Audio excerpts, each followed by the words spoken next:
ঢাকা ফেরার পথটা ছিল দীর্ঘ আর যন্ত্রণাময়। তাসিফকে সরাসরি হাসপাতালে ভর্তি করা হয়েছে। তরিকুল চৌধুরী আর ইমরান সেখানেই আছেন। ডেজি তার বাবা নুরুল আহমেদকে নিয়ে নিজের সেই পুরনো ভাড়া বাড়িতেই ফিরে এসেছে। তাসিফের জন্য মন কেমন করলেও হসপিটালে যায়নি সে। বাড়ির কলিং বেল বাজাতেই দরজা খুললেন রহিমা আহমেদ। ডেজি আর তার বাবাকে এই অবস্থায় দেখে রহিমার চোখে মুখে কোনো মমতার ছিটে ফোঁটাও দেখা গেল না। উল্টো এক ধরনের বিরক্তি দলা পাকিয়ে এলো। ও মা, তোরা ফিরে এলে? তা এতদিন কোথায় ছিলি? সেখানে বুঝি আর রাখবে না? রহিমা আহমেদ কণ্ঠস্বরের তিক্ততা স্পষ্ট। ডেজি কোনো উত্তর দিল না। সে ক্লান্ত শরীরে বাবাকে ধরে ভেতরে নিয়ে সোফায় বসালো। আরিয়ান তখন ভেতরের ঘরে আয়নার সামনে চুল ঠিক করছিল। বাইরে মানুষের গলার আওয়াজ পেয়ে সে বেরিয়ে এলো। ডেজিকে দেখে তার চোখে কোনো খুশি নেই, বরং এক ধরনের বাঁকা হাসি ফুটে উঠল।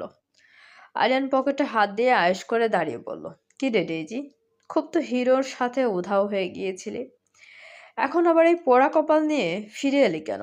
ওই রেহান স্যার কি তোকে লাথি দিয়ে বের করে দিয়েছে?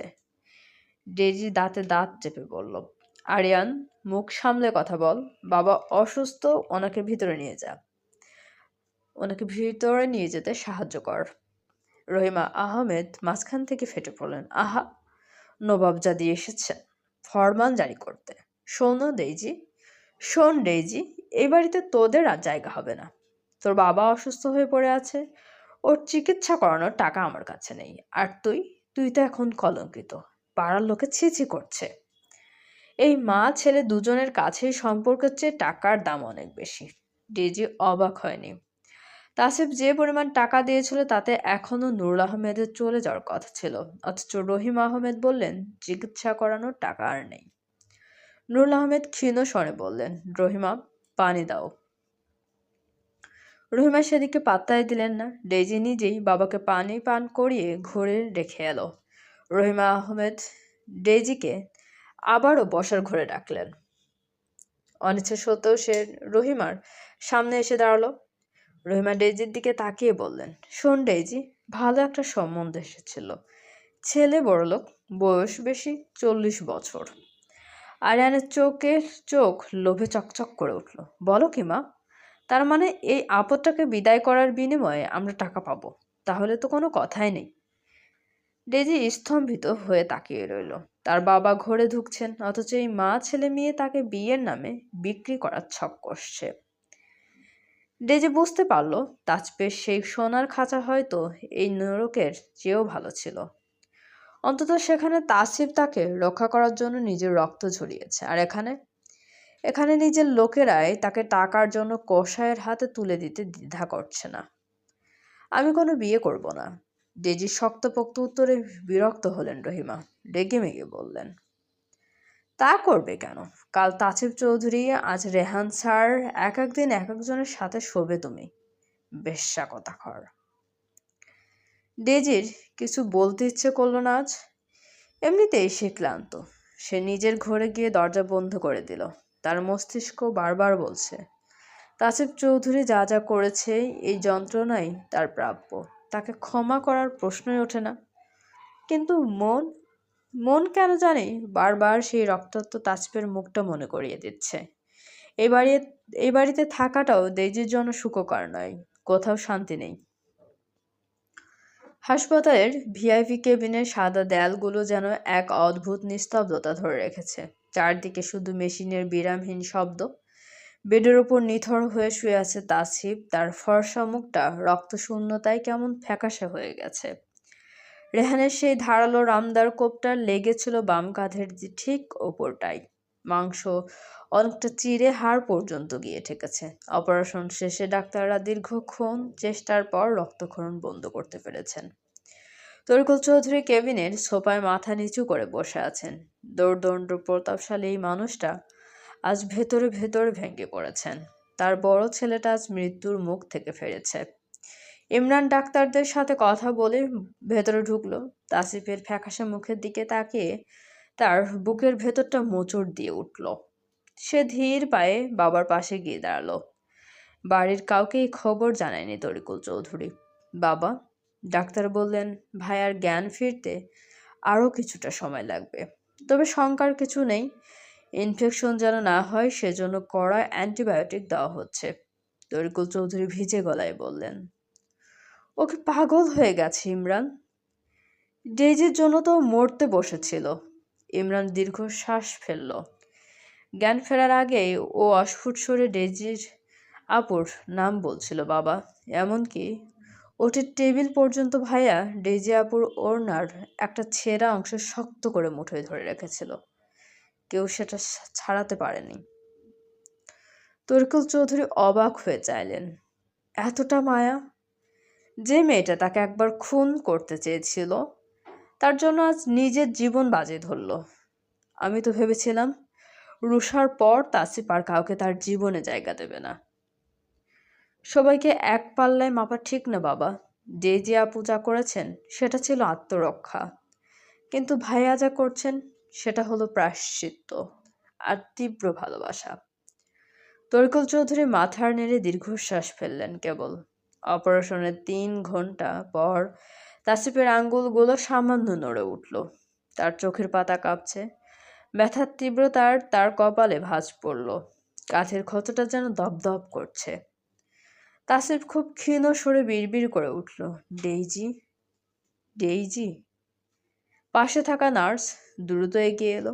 তাসিফ চোখ খুলল, কিন্তু তার দৃষ্টি ঝাপসা। সাদা সিলিংটার দিকে তাকিয়ে সে শুধু অনুভব করার চেষ্টা করছে, ডেইজি কোথায়? তরিকুল চৌধুরী আর ইমরান বেডের পাশে এসে দাঁড়ালেন। তরিকুল তাসিফের অক্ষত ডান হাতটা নিজের হাতের ভেতর নিয়ে বললেন, তাসিফ, বাবা আমার, কথা বল। আমরা এখানে আছি, তুই এখন একদম নিরাপদ। তাসিফ খুব কষ্টে নিজের ঘাড়টা একটু ফেরানোর চেষ্টা করলো। কাঁধের ব্যান্ডেজ করা জায়গাটাতে টান লাগতেই তার মুখ দিয়ে একটা আর্তনাদ বেরিয়ে এলো। সে যন্ত্রণায় চোখ বন্ধ করে আবার খুলল। তার প্রথম প্রশ্নটা ছিল খুব দুর্বল, ডেইজি, ও কোথায় বাবা? ও কি সুস্থ আছে?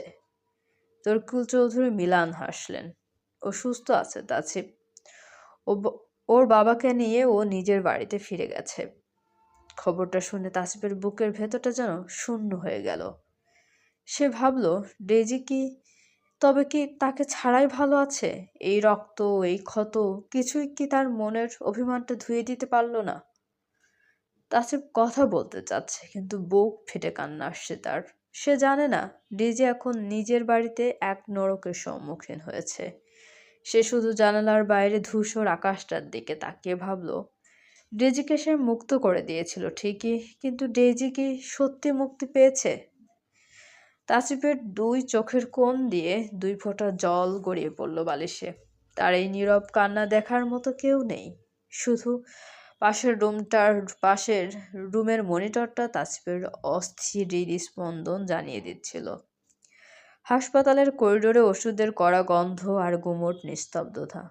ডেইজি পা টিপে টিপে তাসিফের কেবিনের সামনে এসে দাঁড়ালো। দরজার ছোট কাচের ওপাশ দিয়ে এসে দেখল তাসিফ নিথর হয়ে শুয়ে আছে। তার বাম কাঁধ থেকে বুক পর্যন্ত সাদা ব্যান্ডেজে মোড়া। পাশে বসে আছেন তরিকুল চৌধুরী, ইমরান এক পাশে দাঁড়িয়ে। ডেইজির বুকটা হু হু করে উঠল। যে মানুষটা এক সময় তাকে লোহার শিকলে বেঁধে রাখত, সেই মানুষটা আজ নিজের শরীরে রামদার কোপ নিয়েছে শুধু তাকে মুক্ত করার জন্য।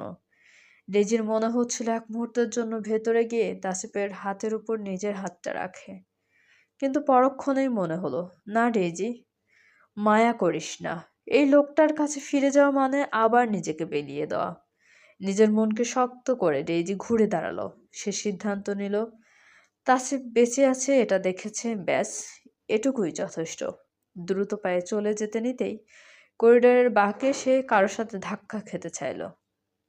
সামনে তাকিয়ে দেখল এক সুন্দরী মেয়ে দাঁড়িয়ে আছে, পরনে তার নার্সের পোশাক। মেয়েটি আর কেউ নয়, রুষা। রুষা ডেইজিকে আপাদমস্তক দেখে তাচ্ছিল্যের সুরে বলল, ও মা, চৌধুরী বাড়ির বড় বউ যে, তার স্বামীকে এই মৃতপ্রায় অবস্থায় ফেলে কোথায় পালানো হচ্ছে? ডেইজি শান্ত গলায় বলল, আপনি কে? রুষা হেসে বলল, তোমার সতীন, রুষা আমি। ডেইজি অবাক হলো, রুষা? সেই রুষা যার জন্য তাসফের জীবন এলোমেলো হয়ে গিয়েছিল। কি শখ খেলে? রুষার টিটকারি মার্কা কথায় ডেইজির হুঁশ ফিরল। আপনার সাথে কথা বলার রুচি আমার নেই, পথ ছাড়ুন। রুষা এক ধাপ এগিয়ে এসে ডেইজির পথ আগলে দাঁড়ালো। সে ম্যানিপুলেট করার ভঙ্গিতে বলল, আহা, এত রাগ কেন? আমি তো তোমার ভালোর জন্যই বলছি। তাসিফ লোকটা কেমন তা তো তুমি খুব ভালো করেই জানো। আমি তো অবাক হয়েছি তুমি ওর সাথে এতদিন টিকলে কিভাবে। আমি কেন ওকে ত্যাগ করেছিলাম জানো? ডেইজি কোনো উত্তর দিল না, কিন্তু রুষা থামল না। সে ডেইজির কানের কাছে মুখ নিয়ে ফিস ফিস করে বলল, আসিফ চৌধুরী দেখতে শুধু সুঠাম দেহি, বুঝলে? বিছানায় ও একদম আনাড়ি। ও বেশিক্ষণ সায় দিতে পারে না। ও তো আসলে একটা নামমাত্র পুরুষ। তুমি কি সত্যিই ওর সাথে সারা জীবন এমন অতৃপ্ত হয়ে কাটাতে চাও? রুষা ভেবেছিল এই কথা শুনে ডেইজি লজ্জা পাবে, অথবা তাসিবের ওপর বিতৃষ্ণায় মুখ ফিরিয়ে নেবে। কিন্তু ডেইজি হঠাৎ খিলখিল করে হেসে উঠল। সেই হাসিতে কোনো জড়তা নেই, আছে এক তীব্র অবজ্ঞা। হাসি থামিয়ে ডেইজি রুষার চোখের দিকে সোজাসুজি তাকিয়ে বলল, শারীরিক চাহিদাই কি আপনার কাছে সব, মিস রুষা? যে মানুষটা আমাকে বাঁচানোর জন্য নিজের বুক পেতে দিতে পারে, তার পৌরসত্ব প্রমাণের জন্য বিছানায় সময়ের প্রয়োজন হয় না। ডেজি এক পা এগিয়ে এসে রুষার কানের কাছে গিয়ে বলল, আর যদি বলেন তাসিফের বেড পারফরম্যান্স ভালো না, তবে বলবো আপনার কপাল খারাপ। আপনাকে ইচ্ছে করে সময় দেয়নি তাসিফ। ওনার পারফরম্যান্স এতটাই ভালো যে আমার হাঁটা মুশকিল হয়ে যায়, বুঝলেন? এখন যান, নিজের নোংরা মানসিকতা অন্য কোথাও গিয়ে দেখান। রুষা অপমানে পাথরের মতো জমে গেল। সে ভাবতেও পারেনি মেয়েটা তাকে এভাবে কড়া ভাষায় জবাব দেবে। ডেজি রুষাকে পাশ কাটিয়ে গটগট করে হেঁটে চলে গেল। আজ তার মনে কোনো দ্বিধা নেই। সে বুঝে গেছে তাসিফ চৌধুরীর অতীত যাই হোক, তার বর্তমানটা কেবল ডেইজির জন্যই উৎসর্গ করা। আর রুষার মতো নারীরা কেবল বাইরের চাকচিক্য দেখে, হৃদয়ের ক্ষত দেখার ক্ষমতা তাদের নেই। চলবে। গল্পটি আপনাদের কেমন লাগছে অবশ্যই কমেন্ট করে জানাতে ভুলবেন না, এবং চ্যানেলটি সাবস্ক্রাইব করে আমাদের সঙ্গে থাকুন।